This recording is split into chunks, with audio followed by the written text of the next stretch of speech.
In engineering surveying, everything begins with accuracy, and accuracy begins with understanding units, measurements, and scale.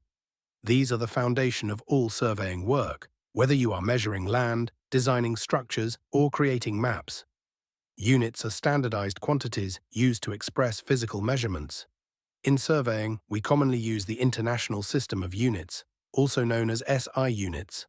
Length is measured in meters, distance in kilometers, and smaller dimensions in centimeters or millimeters.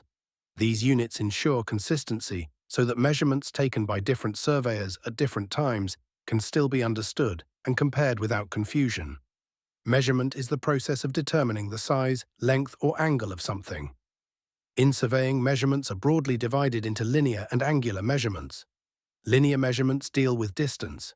This could be the distance between 2 points on land, the width of a road, or the length of a boundary.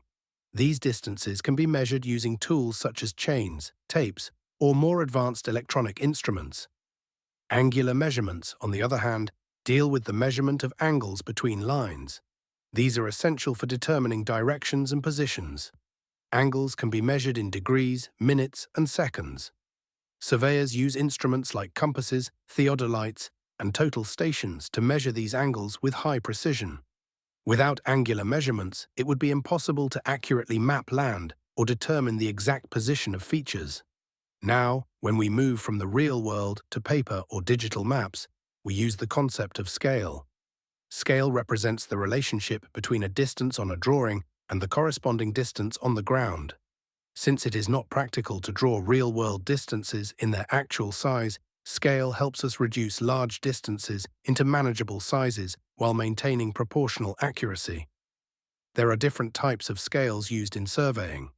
One common type is the plane scale, which is used to measure units and their subdivisions in a straightforward manner. Then we have diagonal scales, which allow for more precise measurements by subdividing units further into smaller parts.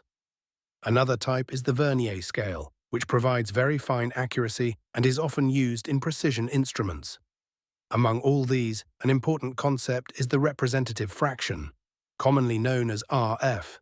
Representative fraction is the ratio of a distance on the map to the corresponding distance on the ground, both expressed in the same unit.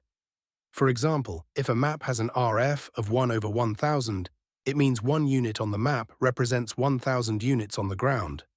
This could be 1 centimeter on the map representing 1000 centimeters or 10 meters on the ground. The key point is that both measurements must be in the same unit for the ratio to be meaningful. RF is extremely useful because it provides a clear and direct understanding of scale without depending on specific units. It allows surveyors and engineers to easily convert map distances into real-world distances, and vice versa. In summary, units provide the standard for measurement. Linear and angular measurements define distance and direction. Scales allow us to represent large areas on small drawings, and representative fraction gives a precise numerical relationship between map and ground distances. Mastering these concepts is essential for anyone working in surveying or civil engineering, as they form the backbone of all accurate measurements and mapping.